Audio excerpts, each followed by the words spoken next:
Do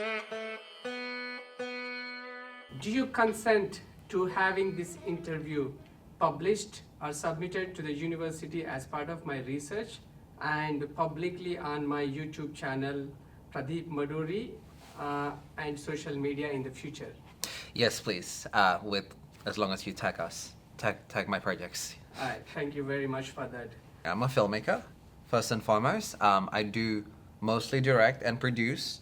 I do dabble in the art of being a presenter sometimes, but that's rare, mostly on my own projects. But no, I've always been doing a lot of video journalism, documentary, and I do want to move into fiction at some point, but I'm at that stage where I'm in this documentary space, and I've been doing this for a while. Mostly I focus on social issues. So for the longest time I was doing a lot of refugee advocacy, and I'm currently doing a human rights documentary about queer women of Indonesia, and I'm basically sort of in that human rights space as well for a while. I'm Indonesian. I moved here when I was 10 initially. I sort of moved back and forth between, but anyway. I've been here for about 20 years now in Australia, so I'm still technically considered a first generation, but for all intents and purposes, I basically am an Aussie. But I still carry the legacy and the connection to Indonesia because I'm from there. I'm still very much in tune and connected with the country that I'm from. In fact, that is where my next projects will be as well, and have been where my previous projects as well. And I'm also, so I do carry the diaspora sort of voice there, in a sense. It's very rare. I don't think there's anyone like me in Australia, like at all. But also, yeah, I've dabbled into, my background is so Chinese, so I'm also Chinese diaspora. And whatever you want to add, yeah. And I've also lived abroad. I lived in Canada, so. So my day job, or I guess night job, is that I work at Combank. I work for the Commonwealth Bank. I do the contact support. I provide support and assistance with clients. If they have any questions with their banking products and needs, and I help them troubleshoot it. So that's really sort of how I survive day to day. I didn't pivot to banking communication work until COVID, because before that I was actually doing freelancing video production myself, as well as doing video journalism. That's kind of where I actually did start myself before. I'm seeing myself balancing between the two at the moment. But honestly, it wasn't an easy decision. It was more out of desperation. But I fell into the traps of comfortable corporate role, guys. Just for now. I don't know what that looks like. I've always loved talking and discussing ideas with people. That still hasn't stopped. I guess that still manifested in my, corporate job, but also I just love managing and making things happen. That's really what it's all about. At first I didn't particularly know what I would like to do, because there's not really any footprint when you're more in a survival mode. You're just trying to get by and survive.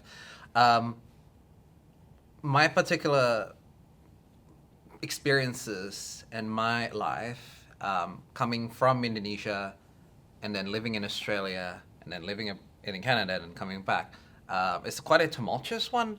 Not in a bad way. It's more of just I had such a diverse set of life experience. I escaped poverty. I experienced poverty and I escaped poverty very quickly when I was with my family, and then we became quite wealthy in Indonesia. Before then, we moved to Australia, and then start from the bottom again, and then you sort of now made it as a middle class Australian, and then and connecting with so many different people from all different walks of life, that kind of shapes the way you see the world. And I'm very fortunate to have experienced and see so many different types of people, so many different stories, not just across Indonesia, because Indonesia has like 300 cultures, 700 languages, and 17,000 islands. It's basically a world of its own, and that's just in one country. Yes, that's the bit I'm talking about. But Look at the camera. At first, I looked into my schedules, and it's very methodical, really. Because at the end of the day, it's about organizing your schedule. So you have to have the tenacity and you have to have the drive to really get down and get to the bottom of it. So I guess what my family taught me to have an organized life in their very Confucian Chinese way of thinking, and also a very methodical sort of way of looking at life. Yeah, you just break it down bit by bit, see what sort of career and opportunity that I can have while also managing this. So I like talking to people, I like communicating, I like helping people. That's why I'm in communications and support for Combank. And I also chose the night space because it allows me to do stuff during the day, and I can also manage that time zone. But at the same token, this is where I'm very bad. I often sacrifice sleep. So often when I finish work at 1 a.m., I still have chats with people in the other side of the world, or I have to attend some interviews or meetings or whatever right after work. Thankfully, I'm able to work from home most of the time. So I was able to manage that, and I just catch up on sleeps during just whenever. That's how I've been managing. I classify my passion as number one, but then also surviving is also essential. So I also figured out, okay, so if employment is number one, day job employment is number one in terms of the scale of things, so I need to make time for that. So I chose the job where it's flexible enough for me to not be so invested in my role, but I still have that sort of importance there, and I balance that, and then I fit around everything else when I have those extra times and the capacities for it. When I do have the extra time, let's say it's my time off, that's when I started focusing more on my actual passion work. So it just becomes a job number two essentially, and you use the art of deduction of what is the most important to get through the day, what is the most important to get through this particular week and month, and you just sort of balance that out, and it just comes to the organization of it all. So you just sort of have to be on the alert, and you make sure that you have energy for those. Organizing is actually kind of, and this is how you know I'm weird, because I'm like, when you find organizing a bit of a relief, it's a bit easy. I'm a bit on the neurodiverse side, I guess. It really depends, but the other hard part for me, and this is actually the most hard and the most challenging, I tackle global issues in my work. I tackle very, very hard topics. I dealt with refugees, I dealt with statelessness, I dealt with indigenous issues, I dealt with LGBT identities, and I dealt with what it means to belong, not belong. I had dealt with all of those questions. Knowing all of these things in your head, your day job and the things that happens in your life in Australia and all that, it's just nothing compared to like literally everything what people has to go through on the day-to-day basis, especially if they've got no privilege. I'm aware that I have so much privilege in my life, and once you kind of have that awareness and then dealing with the harsh realities that people face every day globally, in comparison, that's nothing. So where do you source most of your funding for your upcoming project? It's the grassroots, it's the networks from overseas, the things and the passions that you care about. And maybe if I had chosen a different topic, maybe it would have been an easier pathway, but I wanted to highlight Indonesian stories to the world. And in my upcoming project, I want to highlight queer women's stories, queer Indonesian women's stories to the rest of the world. So it's a niche in itself, but it is a lot more popular. And so we'll see what that's going to look like, because to highlight my friend's story, she's Indonesia's very first trans woman politician ever in the country. And she's going to meet all of the different lesbians and other trans and discover the communities across the archipelago that is queer, and they survive throughout colonialism and more. The creative vision and the creative direction for it is actually quite easy, actually. And I'm only saying this specifically to my context. When you know the subjects, when you know where you come from, and where you already have so many ideas brimming that you want to communicate, everything just falls into pieces quite easily because you already have a lot of your ideas synthesized in your head, right? So if you sort of already have that strongly ingrained in you, that's actually the most joyful part. Um, the business side of the business side of the project, that's where you really have to learn. Because learning technical stuff isn't that difficult. You just sort of work around that and you just accrue that knowledge. It's the business part where there's no footprint. For a lot of us, actually for a lot of filmmakers, you don't have to be an immigrant. For a lot of filmmakers, you just sort of have to learn that.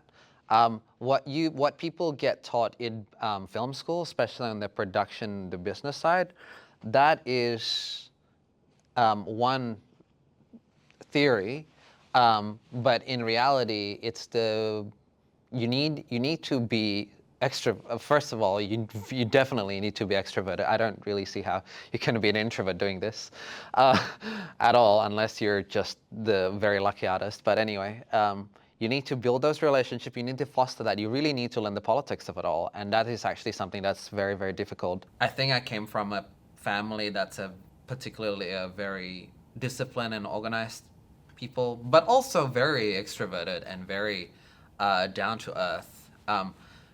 If I had been raised in a more academic or in a more working class family, or just sort of like a specific archetype or subset of families, I think that would not be the case. I have the opportunity. My family is kind of an outcast themselves, even within Indonesia. So we kind of have to be creative with who we are and how we present ourselves to the rest of the world.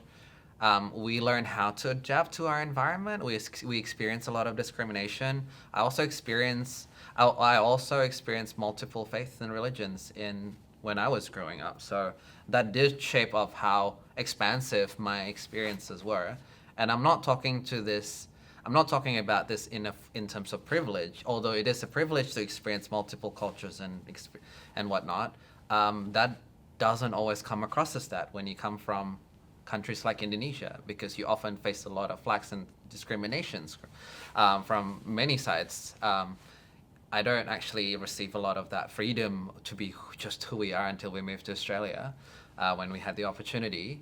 And it was also very lucky that we got the opportunity to move to Australia. In the context of societal expectations in Australia, I don't think there's like any particular expectations for anyone at all to be making content.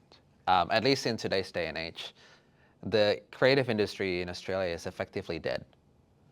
And the reason why I can say that is because government funding has been vanishing, and there's not a lot of private funding because there's just not enough critical mass to support that either. We're not in North America, and I can now say the context both in the US and Canada as well, because I live there, but also there's just no appreciation there's not enough appreciation of the arts. Australia is now seen as a society of, workers. For some, it is a working class paradise because it is, when it comes to the salary and things like that. And for others, it is a dream to just have a nice and simple life. But you're not encouraged to be doing things differently. Yes, there is a tall poppy syndrome that exists and prevailed in this country. And that does translate to why sometimes we just cannot pursue things that are higher, or, the different ambitions and things like that. In a sense, or I guess those that are already up there or are very connected to up there, they kind of gatekeep that pretty much, right? But on the same token, that's not an excuse for us to stop either.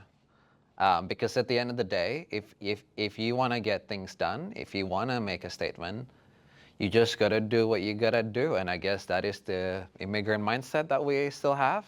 When it comes to support, there's two dimensions here.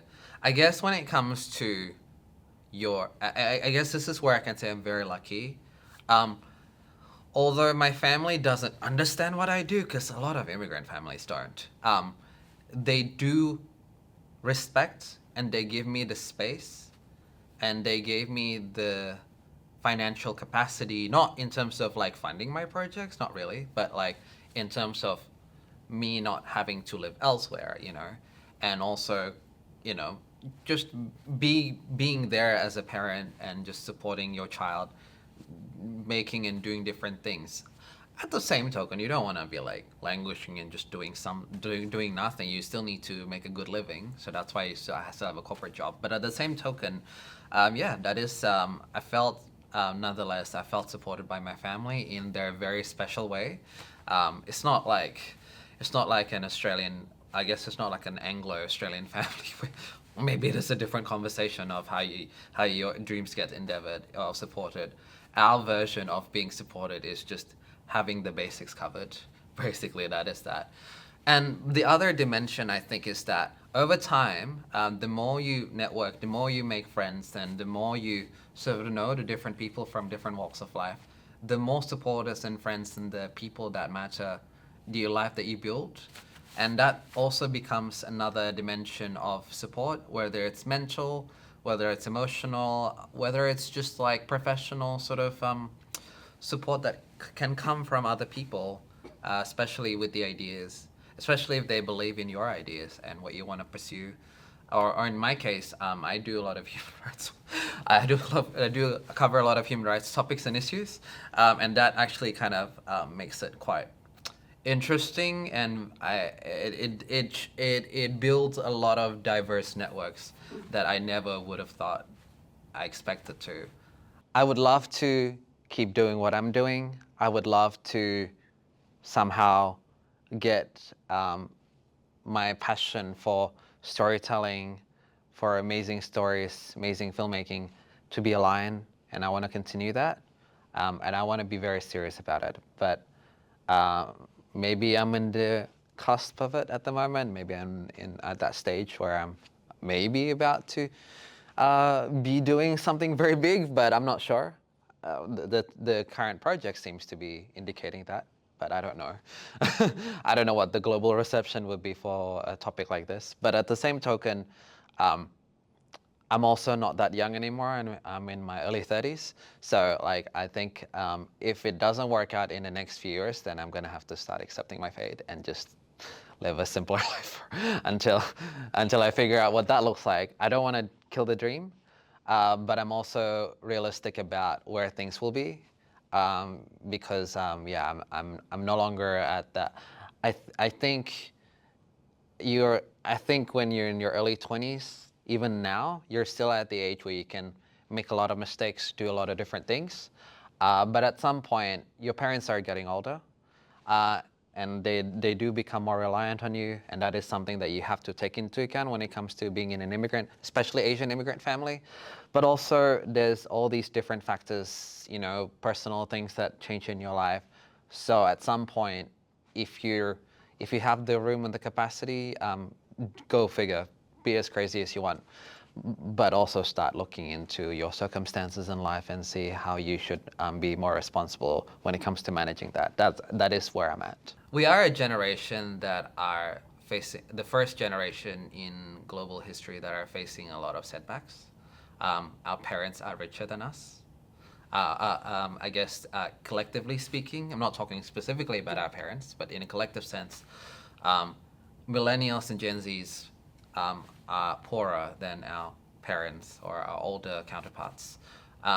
In a collective sense, I think that is where a lot of our milestones are delayed, in a sense as well, contributing to what we're doing, and especially doing arts, that kind of even set a lot of your other milestones back, depending on what people consider their particular milestones. But typically, people at our age, millennials are at the stage where they're already settling down with a partner, or they're having families, or they're professionally in the midst of their career at the moment, right?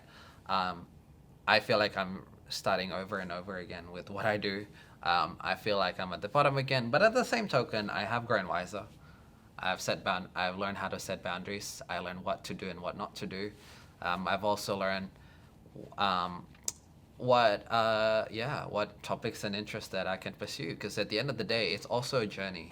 I think once you're at the stage where you sort of find your bearings and footing, that's where the real challenge begins when it comes to pursuing the creative endeavors and the pursuits, because then you start actually learning about your environment and the industry, and where that sort of becomes the where that conversation goes. You observe the people's discourse, you observe the societal, as well as I guess the creative industry's challenges and limitations. So having the ability to recognize those, having the ability to adapt, and having the tenacity to keep going is what I quickly have to learn, because you can easily get deflated with this sort of stuff. So you really have to be a little bit crazy to really keep going with it, because it doesn't, it doesn't stop. And you need to keep innovating, and you need to keep finding ways to do that. Am I a little bit afraid of AI? Not in a way you think. I should start using AI a little bit more when it comes to transcribing and doing a few things, because that is a technology that I find very useful. But at the end of the day, there's a technological adaptation that we have to get used to, but also there's a few things that that you want to keep, when you're pursuing something. But it is ultimately your skills of adaptability and the tenacity to keep going, but also embracing the changes that are to come. And if it doesn't work in this particular environment, you just gotta find somewhere where it does work, and you keep going and hold it by its balls. Do not let go. There's three advice I would give to people that are like us, who are immigrants, where you move to another country where the language of the country isn't your primary language, and also just in general, people of a different background. People that are born in this country, even if their parents are not from an English-speaking background, they're not the same as us. We are immigrants. We are first and foremost immigrants. We experience so many different things before we moved to Australia. The advice is to figure out, firstly, who you are, who you truly are. Figuring out what is understanding yourself mean. Because at the end of the day, if you don't really know what you are, you're always just gonna struggle, and you're just gonna get lost in the winds, and you get lost in the noise. Figuring out who you are and what you bring to the world is number one. And it's not an easy task. In fact, that is the hardest task.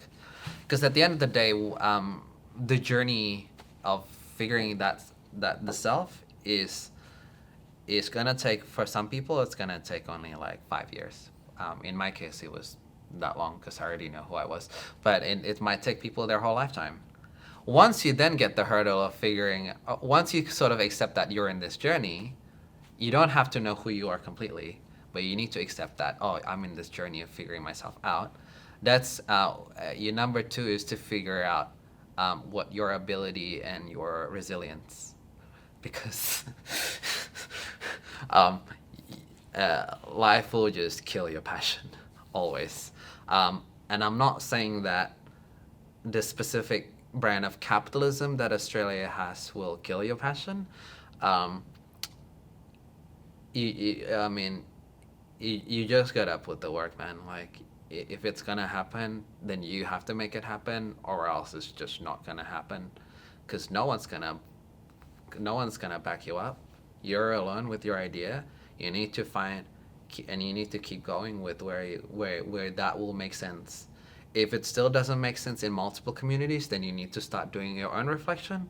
But if it does start to make sense in these communities, that's when you sort of adapt to that. So resilience and adaptability is, I guess, the biggest advice. You need to learn how to do that. Even if you don't know what you really know yourself just yet, at least you need to be able to do that.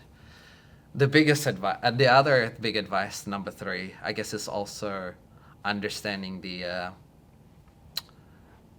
context in which you come from in this world. Understanding the context of how you relate to others. If you acknowledge that, once you check, part of that is acknowledging your privilege, but part of that is also understanding the culture that you're from. Like, why am I being imparted with this knowledge? Why am I being imparted with this sort of experiences? How does that relate to how I live my life in this country and that country? Because I live in multiple countries now. And how does that relate to me communicating and connecting with these communities? Because at the end of the day, if you want to survive in the I guess the creative industry and you want to be successful at it professionally, you need to learn how to connect with people. So what does that connection and communication looks like? That is up to you, because I don't know what sculptures and painters do. How to survive that, I don't know how these people do it. Like, honestly, filmmakers is like different. Filmmaking is different beast, but essentially you need to learn how to connect, and you need to learn how to read the room. You need to learn how to communicate with their language, and you need to learn how to present yourselves to them, but not compromising your integrity at the same time, because you can really lose it. And I think all the three advice ties in together: knowing themselves, having the ability to be resilient, and having the ability to connect with others.